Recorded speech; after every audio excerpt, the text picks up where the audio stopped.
Which one do you think is correct here? I look forward to see you, or I look forward to seeing you. It's B. I look forward to seeing you. Why? Well, because after look forward to, we always use the verb in the ing form. I know this might be quite confusing because your teacher has probably told you that after to, you should always use the base form of the verb. However, in this case, it's an exception. This kind of mistake is really common and it's easy to fix once you know the rule. In this video, I'm going to take you through 10 really common mistakes that English learners make all the time. Here's how it's going to work. You'll see two sentences on the screen, you'll get a few seconds to guess which one is correct, and then I'll explain why it's wrong, as well as how sometimes the other option could be correct in a different context. We'll finish each section with a few mini dialogues so you can see the right version in action. This will help you to better understand how to use the grammar or vocabulary correctly. Sound good? Cool, let's get started. Please give me other book, or please give me another book. The answer should be, please give me another book. Another can mean one more, additional, or let's say extra or a different one. 90% of the time, it's used with singular nouns. For example, we had a cup of coffee, but then decided to get another before leaving the cafe. So here, another means one more cup of the same kind. So when can we use another with a plural noun? Well, we can use another when there is a number before the noun, or with phrases like a few, a couple of, etc. In another 20 years, my laptop is going to be obsolete. I like the city so much that I'm going to spend another 3 days here. With other, we use it before plural countable nouns, uncountable nouns, or a pronoun. Other is an adjective meaning different or the second of two items. I have invited some other people to the party, or I have two other things to do today. You can use it with singular nouns when you're referring to the second of two items. For example, there's some water left in this bottle. The other bottle is empty. The restaurant we went to yesterday was amazing. I'd love to try another place like that. Yeah, same. We still have two other places on our list, right? Right, there's the Italian place. And what's the other one? It's the Chinese. Mistake number 2. At the end, they reach the city. Or, in the end, they reach the city.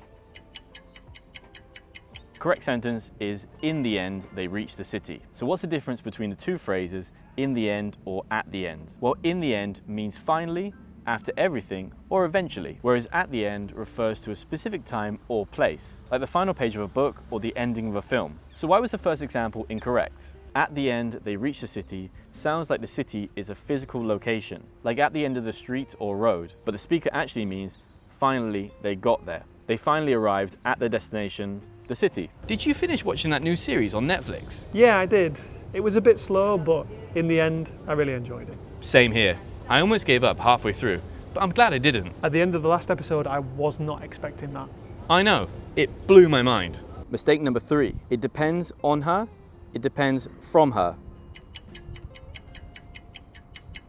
It depends on her. We always say depend on or even depend upon in English. Depend from is never correct in this context. I think this mistake usually crops up because it's a direct translation from other romantic languages like Italian or Spanish, but it's incorrect in English. So make sure you use on or upon. Upon is a little bit more formal, but only slightly. Are we going out tonight? It depends on the weather. What do you mean? If it rains, I'm not going. It's not going to rain. Mistake number 4, different than or different to. My book is different than yours. My book is different to yours.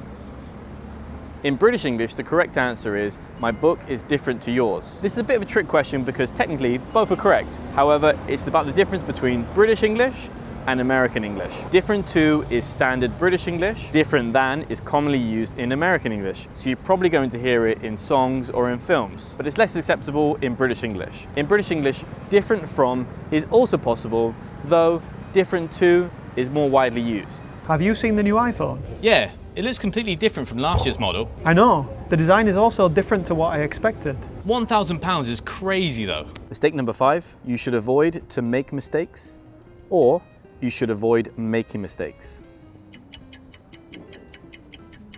You should avoid making mistakes is the correct answer. Some verbs are followed by the gerund, the ing form, not the infinitive, and avoid is one of them. Enjoy is another one that my students mix up all the time. So make sure you don't say, I enjoy to play football. It should be, I enjoy playing football. How was your trip to Rome, by the way? Amazing, but we tried to avoid walking too much during the hottest part of the day.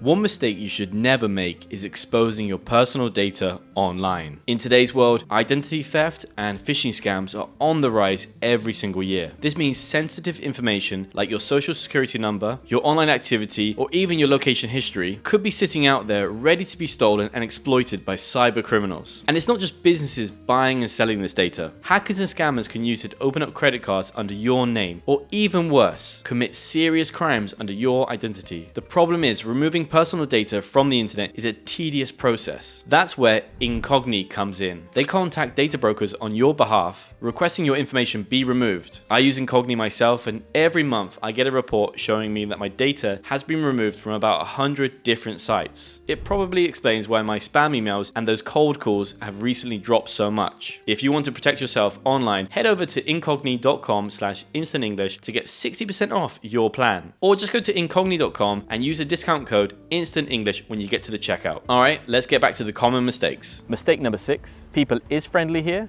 or people are friendly here. The correct option is people are friendly here. People is a plural noun even though it refers to a group. So it needs a plural verb, are, not is. This might be confusing because there are some plural nouns when we can use is or are, depending on the context. Let's take the noun family. So we can say, my family is from England. The focus is on the whole group. However, you can also say, my family are all very different from each other. They all have very different personalities. In this context, the focus is on the individuals within the group. So we can use are instead of is. Here are some other collective nouns that can use is and are. Team, government, police. Wow, the streets are packed right now. This is typical summertime in Barcelona. People are everywhere. No wonder the locals hate tourists. Mistake number 7, I lost the train or I missed the train. The correct answer is I missed the train. We use lose when we can't find something. For example, I lost my phone. I lost my keys. I lost my wallet. When a bus, a train, or a plane leaves before we get on it, we use the verb miss. I missed the bus. I missed the 9:40 train. So I lost the train doesn't make any sense in English. Trains aren't objects you can misplace. They're massive. Yes, hello? I'm so sorry, boss. I've missed my train. I'm gonna be late. What? That's the 5th time this month. You're fired. Mistake number 8, can you take a picture of me? Can you take me a picture? The correct answer is, can you take a picture of me? Why this is tricky?